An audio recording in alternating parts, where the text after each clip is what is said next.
What crazy butt story do you need to tell?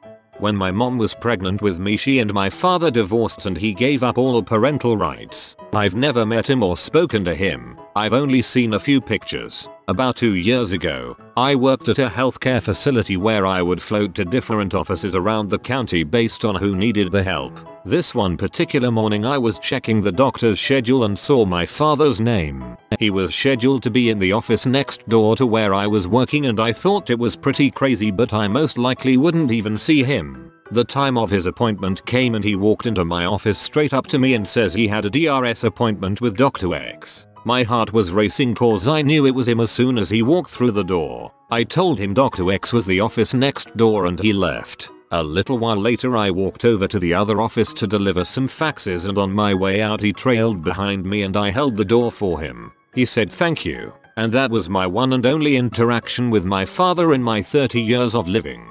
This made me so sad for you and him. Sad for you because growing up you never got to experience any kind of relationship with him. Sad for him because he walked right by one of his greatest treasures and didn't even know it. 3-4 years ago, I was living in this bigger European city, 2 million people, for some years now. I went with a girl to a pub, and since all tables were full, we sat at the bar. There was an older guy sitting next to me, 50ish, white hair, smoking a cigar, who kinda distracted me, because he reminded me of my uncle. Now mind, my uncle was living in the US for around 25 years already. He didn't look like that dude, nor did he act too similar. That bar guy just had some gestures that reminded me of him, mixed with the look of another distant relative. So, the girl I was with goes to the toilet, so I can't hold back anymore and look this dude in the eyes and tell him he reminds me of my uncle. He jokingly asks, "What's his name?" I tell him, and also tell him he lives in the US and works in field of work. And then the guy looks stunned and tells me the names of my whole freaking family. Turns out he was the flatmate of my uncle 30 years ago for about half a year. That was definitely one of the weirdest bar stories I experienced. TL&DR. Went to bar in big city. Guy reminds me of my uncle. I tell him. Turns out he was my uncle's flatmate 30 years ago for half a year. Uncle lives on another continent for 25 years now. That's interesting. My guess would be that either your uncle picked up that gesture from him or vice versa. Great story either way. The world is a small place.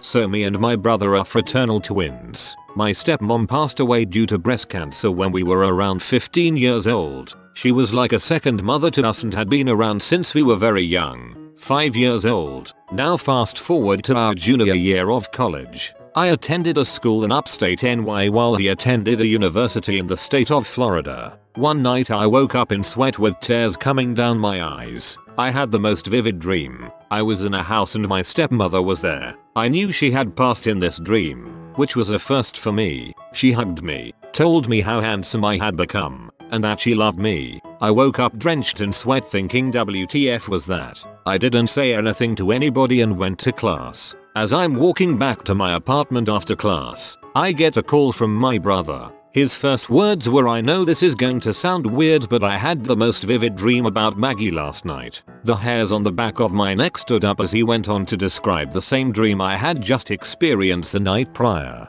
We've never had a twin moment like this and I don't really know what to make of it, but it's always been a story that I wanted to tell. Was served lunch sometime during a flight. While eating, noticed that the woman next to me is slowing down in her movements, slower cutting, slower chewing, etc. Suddenly she stops completely in her movements, fork and knife in hands, half cut food on her plate, face bowed forward above her plate and nothing else. Touched her on the shoulder, pushed a little bit, asked her if everything was okay. No reaction. Couldn't really tell if she was still alive. Was it the air conditioning or her breath? No idea. Didn't want to panic and frighten everyone else. You know, dead person. Made eye contact with a stewardess. Point towards next to me. Couple minutes later, 5 stewardesses including co-pilot form a barrier around our seats and like in a movie tried to get a reaction, aka "Don't you die on me." Woman wakes up, looks up and says just this one sentence. I took really strong sleeping pills, and goes back to sleep in the same Tyrannosaurus posture, as if this has happened before, and she had anticipated this conversation, as if she knew that her mind would only be awakened long enough for one sentence. So for the entire remaining 6-7 hours flight, there is this lady next to me, mimicking a Tyrannosaurus, her hands still grabbing the now removed fork and knife, drooling on the table, and everyone passing by giving me this questioning look. Best flight ever. I am from a tiny province in the Philippines who decided to work in Manila right after college way back 2007. I got into a call center and met a lot of friends. Stayed in the company for about 2 years. Graveyard shift wasn't for me. Fast forward to 2013. My widowed mom in the province met through a mutual friend, a French guy, and they both got interested with each other. They eventually got engaged in 2014 and married soon after. 90 DF France. So they could move back to France. As they were planning their trip, I posted on social media about possible Filipino connections in France to help my mom transition well. A former colleague of mine in that call center in Manila many years back sent me a message. Told me that she has this Filipino friend, let's call her Rowena, who has been living in France for 20 plus years now, and that she may be able to help my mom. So, I told my mom to add Rowena on Facebook and connect with her. They did, and they got into talking. One day my mom was Skyping with her. They were talking about their husbands when my mom pulled out and showed to her a vintage photo of her husband when he was in university. An old photo of him sitting on a couch with his then best friend, whom he has not seen since graduating.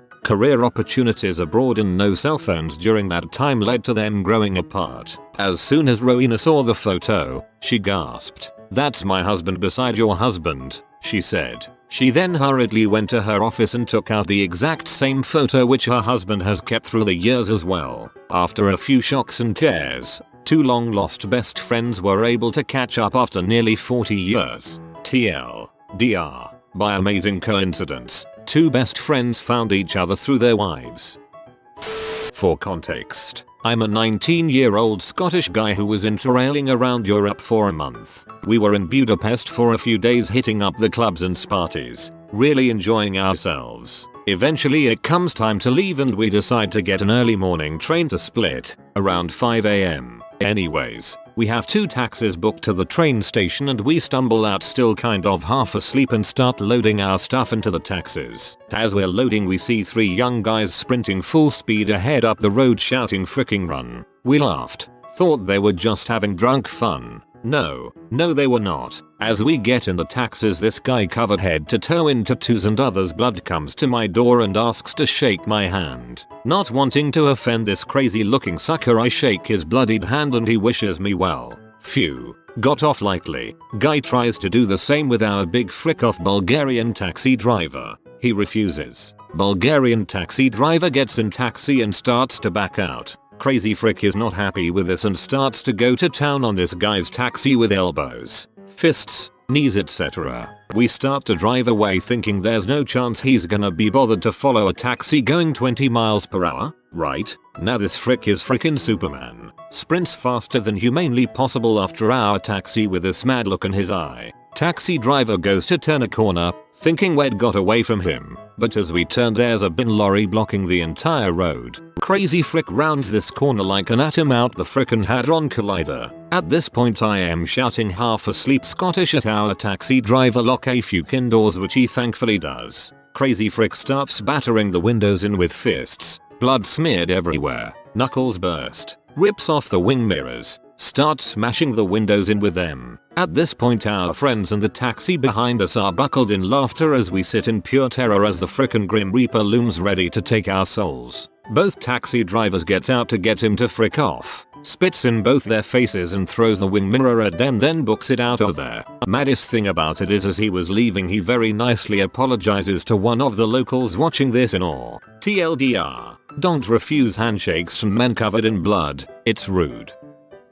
This is a long story from the early 1980s that has Kentucky justice in it. My family lived just outside of Cincinnati on the Kentucky side of the Ohio River. My father's older brother lived here as well and was a father to 4 daughters. One of his daughters at the age of 18 or so was dating a guy who was a little older than her, who convinced her to move down south with him. My uncle approved and his daughter headed south with her boyfriend into a Kentucky holler that his extended family lived in. Time passed and my uncle hadn't heard from his daughter in a while, and he started to grow concerned. My cousin called my uncle in distress from a payphone at a grocery store, saying she was being mistreated by her boyfriend's family and being held hostage and worked like a slave. Before my uncle could learn more, the phone was cut off. At this point in the story, it's important to know my uncle was an avid hunter and gun collector. He explained to his wife and other daughters the situation. He packed up his Oldsmobile Delta 88 with his favorite guns and headed down to the hollow his daughter's boyfriend was from.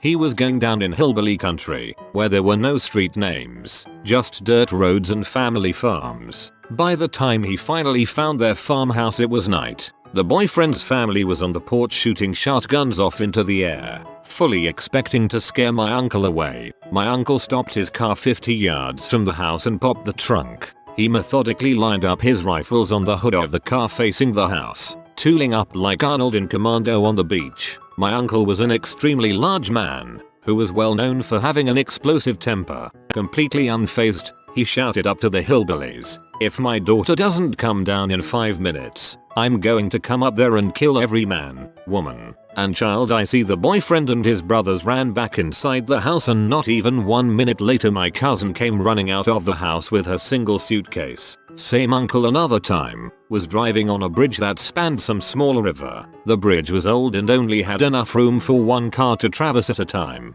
He came to a standoff with 3 hillbillies in a pickup truck who were honking and yelling at him to back up. My uncle, ever stubborn, refused and instead got out of his car, figuring he'd show them how big he was and they'd change their tune. One of the hillbillies shouted to my uncle, "You don't scare us. There are 3 of us," and my uncle, like a psychopath, shouted back, "Do all 3 of you know how to swim?" To which they relented and backed up their truck to let my uncle pass.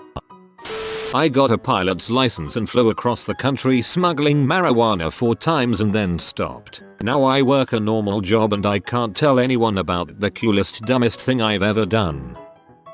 A little while back, my roommate was contacted by a wealthy man in the area who wanted to pay her to be his live-in pet for an entire month. She thought that this was a cutesy way of saying that it was a sugar daddy baby arrangement. Turns out what he actually meant was that she would be given room, board and a very healthy allowance to spend a large portion of her day dressed as a cat, walking on her hands and knees, eating out of a bowl, using a litter box, and, yes, sleeping in a little cage at night. Physical intimacy wasn't even on the table. He was only interested in having a human cat for a month. She seriously considered the offer for a weekend, and then politely declined.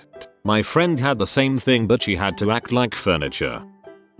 I used to go to a Korean middle school, so physical punishment for any bad behavior was expected. One day a few kids were talking in class, so our butt of a math teacher decided that we somehow all deserved to get punished. He told us to kneel on our desks and started hitting us on the thigh one by one. We all complained but figured we'd just get it done with and get back to class. But one of my classmates completely snapped. He pulled out a knife from his pocket, I'd ask why he had one, and put it towards the teacher's throat and threatened to kill him. At that moment I was genuinely afraid I was about to witness a murder and was scared, but for some reason every single one of my classmates was laughing at this situation. I still don't understand why, but thankfully there was no murder. The kid just ran off to the front office. He realized he fricked up and came back begging for forgiveness. Somehow he never really ended up getting punished. The cops weren't called, no trial, no suspension, nothing. He did get forced to transfer to a new school, but he didn't get hit with a single thing that would stay on his record. Some kids laugh during highly emotional situations as a natural response, not because they are taking delight in what's going on, but because they are nervous and don't know what else to do. Usually by the time you're 18 you grow out of it, but it still happens for some people. When I was learning to fly at a sketchy flight school, I was doing a pre-flight check flight, close to the end of the program. I was doing the run-up in a Cessna, when I smelled something. "Do you smell that? Smells like gas," I say. Instructor, 21YO, shrugs, annoyed. I open the door, and there is a spreading puddle of that gas under the plane. Crap, the instructor panics, "Stay in the plane, I'll get help," and runs off. As soon as I got the engine off, I noped out of there and watched the plane dump all its fuel on the runway. They kindly gave me another plane and instructor. They fixed their plane, and a month later, I read about the same plane crashing due to fuel issues. 1 fatality, no significant repercussions for company. When I was about 10, my family moved from the city to this small, like a few hundred residents, town in northern Australia. We started going to school and after a few weeks we made friends with the other kids. They kept telling us about this club in town called the Nature Rangers. The way they described it, it sounded like some off-brand Boy Scouts with camping and hiking and all that. They also said they gathered at their ranger hall on Fridays to have movie nights with popcorn and hot dogs. Me and my younger sister begged our parents to let us join. So on Friday night we got dropped off at the hall. So we lined to go into the hall and all the kids are joking and laughing. They opened the doors and we all start walking in and the whole mood shifted. All the kids immediately shut up. As I walked in I looked up and on the walls was all these signs. Sinners must burn. The devil is coming for you. Christ is your only savior. Stuff like that. The one that stood out was this huge mural of Australia engulfed in flames, with only our northern town spared.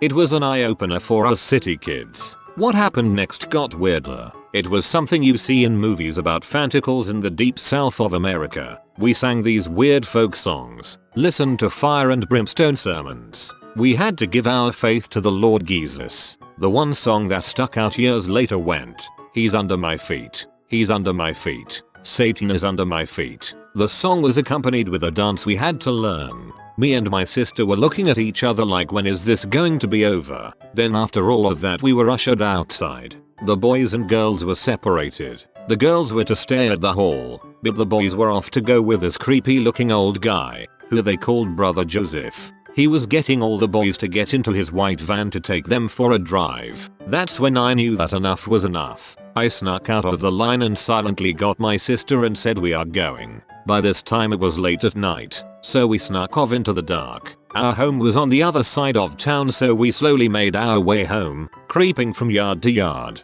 Every time we saw car lights we hid in trees or bushes. When we got about half a km from home I told my sister to leg it, and we sprinted the whole way home, burst into our house and proceeded to tell our parents the whole thing. They always say they had never seen us so scared. It's a story we laugh about at the time, but at the time it was dodgy as frick. We lived in that town for another 3 months, and the other kids never mentioned nature rangers to us ever again. The far western to northern Australia have some serious grooming cults. Apparently there's a lot of money to make of baby boomers that live there. Years ago I was hitchhiking north of Richmond, Virginia when a car with 2 dudes picked me up. We got to chatting and it turns out they were headed to their friend's place to shoot guns and asked me if I wanted to join. I asked if his friend would be okay with a random homeless-esque fellow shooting his guns and he said heck, just pretend to be my cousin from Seattle. So instead of sitting on the highway in 100-degree weather I spent an afternoon eating hamburgers, shooting guns, and blowing crap up with bags of Tannerite on some random employee's woodland property. Don't remember your name, dude, but you were the man. Thanks for a great memory. I stole my own car back once. I used to restore classic cars. I had the most valuable one I've ever had to body shop, and he took forever to finish it. He had painted other cars for me, but apparently developed a drug problem. I would check on the car every week to see if there was any progress. Finally, after a year he told me he painted 90% of it, but he's asking for more money than we originally agreed. I drive there on a Friday afternoon unannounced, and see my car outside the shop, worth a ton of money, with the shop owner nowhere in sight. His neighbor told me he had left the car outside for 3 days and several people have tried to steal it. So I call a tow truck and tow it to my garage right away. On my home the shop owner calls me over and over again. He thought somebody stole the car. He kept calling me for months. I never responded. I'm a pretty avid cyclist, which means whenever I have the time, I will ride my bike away from the city I live in, into the mountainous suburbs to challenge myself up some of the local climbs. It was another one of these excursions. I had just rode up and down a big bus mountain, on the road headed back to the city center. I was fairly tired, still had 40 km to get back home. All of a sudden, I see traffic on the opposite lane stopped for some reason. What I immediately saw next I was not prepared for. I saw an ostrich on my lane, in front of me. running after the car ahead. WTF. It's not like the country I live in is habitat to any ostriches. Slowly, I follow the ostrich, which is running after the car ahead, faced with a decision. Do I overtake the ostrich? Now I'm no expert on ostriches, but I do remember reading that ostriches run really quickly, and that they can be aggressive towards humans. I don't want to become the victim of an ostrich attack, but I do want to get home quickly, as it was starting to get dark. After hesitating for a while, I gave it all I had and overtook the ostrich. The rest isn't that interesting. I managed to get home unharmed, but to this day, it remains one of my most surreal experiences, running into an ostrich on a bike ride. Thanks for watching.